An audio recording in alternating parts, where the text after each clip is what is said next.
Hello मेरे प्यारे दोस्तों और अजीजों, मेरे पास कमेंट्स आया था। हकीकत India TV channel, Saeed Khan, उसके अलावा पूरन प्रकाश, रुदाइन, हुमुल ऑफिशियल, आंवला, अजय जौहरी, इस्लाम नगर। तो मैं आप सब लोगों का बहुत ही बहुत तहे दिल से शुक्रिया अदा करता हूं कि आप मेरा वीडियो देखते हैं, लाइक करते हैं और कमेंट्स करते हैं।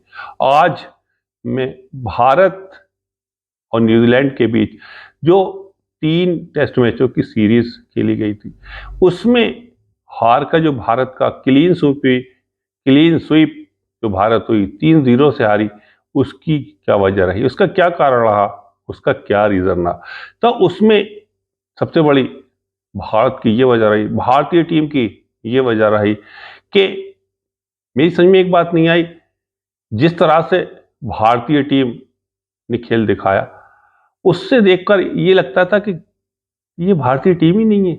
ऐसा लग रहा है कि किसी स्कूली क्रिकेट या किसी लीग की टीम या फिर किसी गलीगोचे या क्लब की टीम है।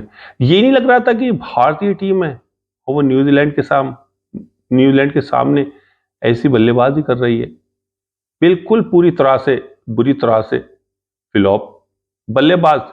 और बल्लेबाजों की तो खास तौर से ये कंडीशन थी, ये हालत थी कि उन्होंने न्यूजीलैंड के स्पिनरों के सामने घुटने टेक दिए थे। खड़े से नहीं, पैरों के नहीं, कमर के नहीं, औंधे मुंह गिर पड़े। बुरी तरह से फ्लॉप रहे, बुरी तरह से नाकाम रहे। तो ये हार का बहुत ही बड़ी वजह थी। तो ऐसा भारतीय टीम से उम्मीद नहीं थी कि सारे बल्लेबाजों ने, ये नहीं कि एक, सारे जो बल्लेबाज थे उन्होंने न्यूजीलैंड के बॉलरों के सामने घुटने टेक दिए, बुरी तरह से फेल है। और जो भारतीय गेंदबाज थे उन्होंने बहुत ही बढ़िया गेंदबाजी की, उन्होंने वाकई बहुत अच्छी गेंदबाजी की। अगर कोई और टीम होती, अगर बल्लेबाजी अच्छी कर लेती, तो हो सकता है कि वो 2-0 से आराम से सीरीज जीत सकते थे।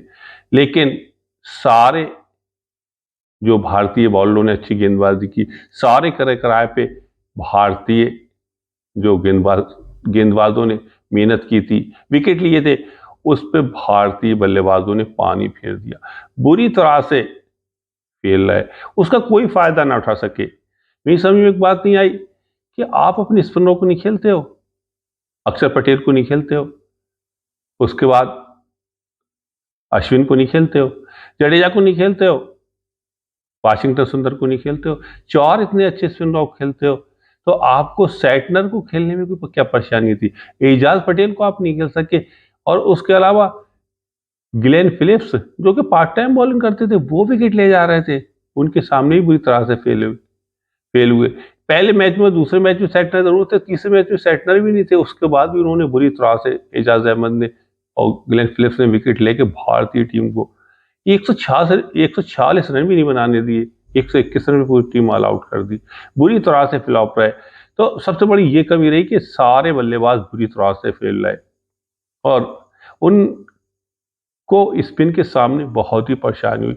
स्पिन के सामने वो इस तरह से खेल रहे थे कि जैसे कि वो स्पिन खेलने ही नहीं जानते, नाकाम, मजबूर, मायूस, कोई फुटवर्क नहीं और कोई चलकदमी नहीं, कोई टेक्निक नहीं, बिल्कुल इस तरह से खेल रहे थे जैसे नौसिखी खेलने ही नहीं जानते हैं। आपके यहाँ खेलने आई है न्यूजीलैंड की टीम, आपका ग्राउंड, आपकी कंडीशन है, आपका माहौल है, और वहां आप स्पिन को नहीं खेल पाओ, जबकि अपने स्पिनर को खेलते हो।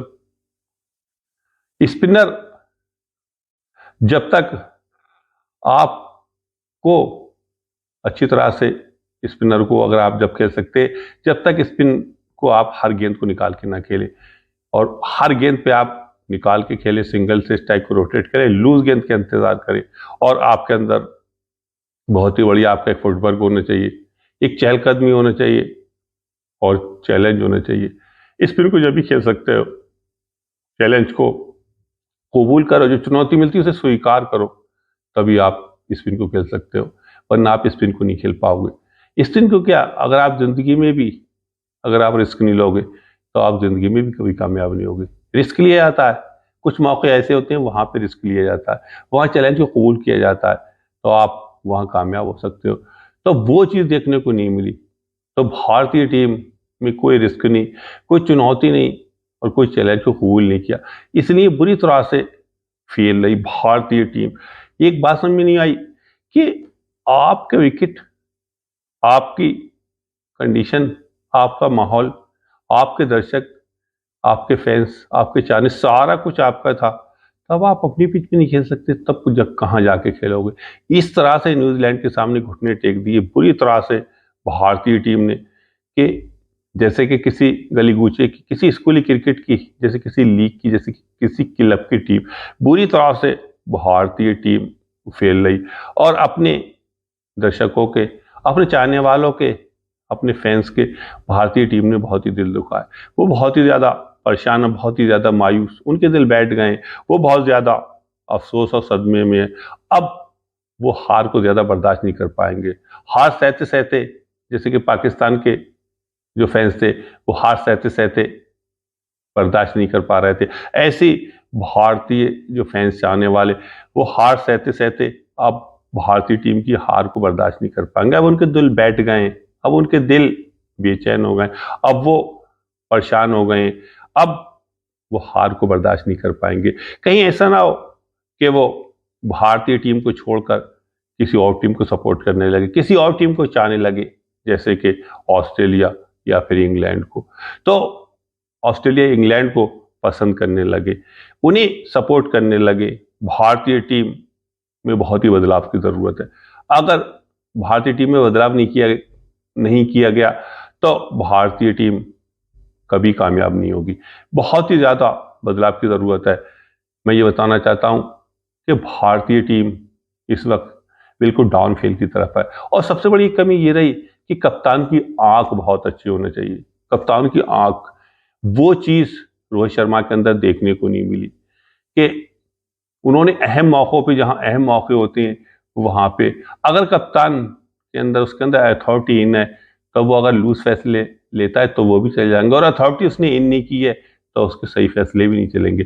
तो वही उनके अंदर अथॉरिटी इन नहीं थी, उनके सही फैसले भी सही नहीं हुए और उन्होंने कई मौकों पे ऐसे फैसले, जहां उन्हें फैसले लेने चाहिए थे वो उन्होंने नहीं लिए, जहां नहीं लेना चाहिए थे वो उन्होंने ले लिए। सबसे बड़ी कप्तानी की भी ये कमजोरी रही रोहित शर्मा की कि उनके फैसले सही नहीं थे, जिसकी वजह से हार का मुंह देखना पड़ा, 3-0 से हार का मुंह देखना पड़ा। अब भारतीय टीम डाउनफॉल की तरफ जा रही है और मैं ये बताना चाहता हूं कि क्रिकेट अनिश्चितता हो, इसमें किसी का दावा नहीं, इसमें किसी का दावा नहीं, जो अच्छा खेलेगा वही जीतेगा। मैं अपनी वीडियो को यहीं पूरी करता हूँ। जिन लोगों ने मेरी वीडियो को देखा, लाइक किया, कमेंट किया, मैं सबका तहे दिल से शुक्रिया अदा करता हूँ और सबको खुश आमदीद कहता हूँ। आदाब।